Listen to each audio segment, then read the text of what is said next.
spécialiste Maud Ravier. On va prendre notre pied, comme le disait Mélanie ce matin. Alors.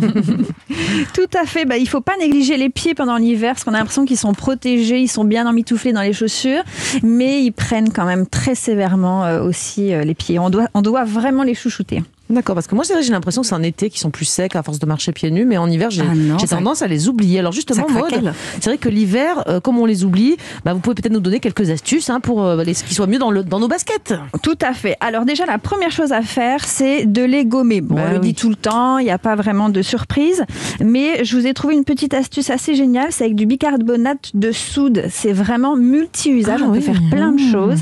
Et le fait de tremper les pieds avec une mixture que je vais vous donner maintenant, ça va le bicarbonate qu'on met dans la cuisine, pour cuisiner des gâteaux par exemple. Exactement, ça peut être le bicarbonate de soude alimentaire, le mieux.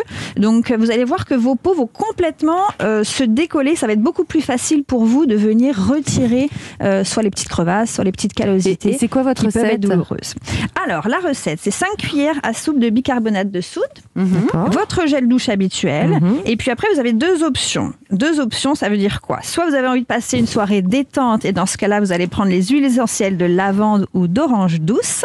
Soit vous avez envie de passer une soirée un petit peu plus dynamique et dans ce cas-là, vous allez prendre eucalyptus ou menthe poivrée. On trempe du coup tout ça, nos pieds dedans? Tout à fait. Vous laissez une mixture, un bain de pieds. Voilà, vous laissez vraiment poser, c'est très important vos pieds parce que c'est comme ça que la peau va se ramollir, 10 à 15 minutes dans une eau tiède. Et une fois que la peau se sera ramollie, vous allez frotter, masser vos pieds, c'est très important. Utilisez une pierre ponce ou des brosses exfoliantes. En pierre ponce, vous avez les électriques qui sont très efficaces. Ça va vous retirer les callosités et pour celles qui sont un petit peu plus abîmées, toutes les crevasses. Mais moi, j'adore coller mes pieds glacés contre la personne aimée. Mais évidemment, c'est vrai. Qui aime moins? Évidemment, c'est la base parce que du coup, ça permet d'avoir les pieds bien glacés, moi, les coinces entre ses mollets. Voilà, c'est ça.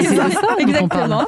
Ça rafraîchit. C'est très féminin de faire ça, j'ai l'impression. Ouais, les mecs, ils le font moins. Ouais, ils sont pas très contents quand on le fait en général. Mais complètement. Alors pourquoi c'est féminin? Parce qu'il faut savoir quand même que les hommes, évidemment, n'ont pas de problème de circulation ou très peu, n'ont pas de problème de cellulite. Bon, ils ont bien d'autres problèmes évidemment, la calvitie, la mauvaise haleine, les tendinites de pouce avec la télécommande. Mais en tout cas, ils n'ont pas les pieds glacés. Moi, je préfère avoir les pieds glacés, moi. Voilà, c'est ça. Mais alors pourquoi nous les femmes, nous avons les pieds glacés? Tout simplement parce que nous avons souvent des problèmes de circulation. C'est pour ça que je vous dis qu'après votre gommage, il faut que vous fassissiez une vraie friction. Comme un massage. Exactement. On va commencer par un massage détente. Et ce qui est très bien, c'est de finir avec une friction et surtout un massage des mollets. Ça va relancer la circulation et vous allez vraiment récupérer des degrés au niveau de vos pieds. On peut peut-être demander à monsieur ou à son compagnon en tout cas de le faire, comme ça on n'aura plus besoin de venir se réchauffer sur ses pieds en plus. Et concernant les ongles, est-ce qu'il faut les laisser au naturel durant l'hiver ou c'est bien justement de profiter de l'hiver pour faire une pause de vernis? Vous en mettez vous en hiver? Oui, tout le temps, du vernis semi-permanent. Oui, sur les pieds aussi? Bien sûr. Alors moi j'aime bien effectivement faire des petites pauses parce que le vernis semi-permanent a tendance à assécher et peut un peu dédoubler, ça étouffe un petit peu l'ongle. Donc moi je pense que 2-3 mois, un petit peu de pause, c'est pas mal du tout. Mais vous pouvez aussi utiliser dans ce cas-là des soins, des vernis à ongles durcisseurs, fortifiants, qui ont tendance à vraiment protéger votre ongle pendant l'hiver. On a des traitements qui sont utilisés pendant les chimiothérapies où on sait que les ongles sont très fragilisés. Donc avec c'est le silicium. Exactement.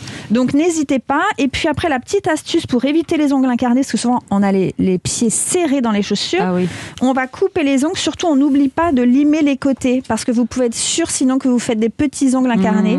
Et on ne coupe pas les petites peaux autour des ongles, sinon on risque aussi de se faire des petites infections. C'est pour ça que vous achetez des chaussures beaucoup plus grandes, vous, les baskets, c'est pour pas avoir d'ongles incarnés, c'est ça? Non, je chausse du 41. Je suis désolée.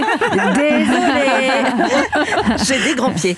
Maud, pourquoi vous dites que les ongles finalement souffrent de la mauvaise circulation? Moi, je pensais que c'était surtout l'été avec la chaleur qu'on avait ce genre de problème. Oui, bien sûr, mais le pied étant serré, les chaussettes étant pareil, souvent pas très adaptées, il faut vraiment privilégier les chaussettes qui montent au niveau des genoux avec des bords larges au niveau des élastiques.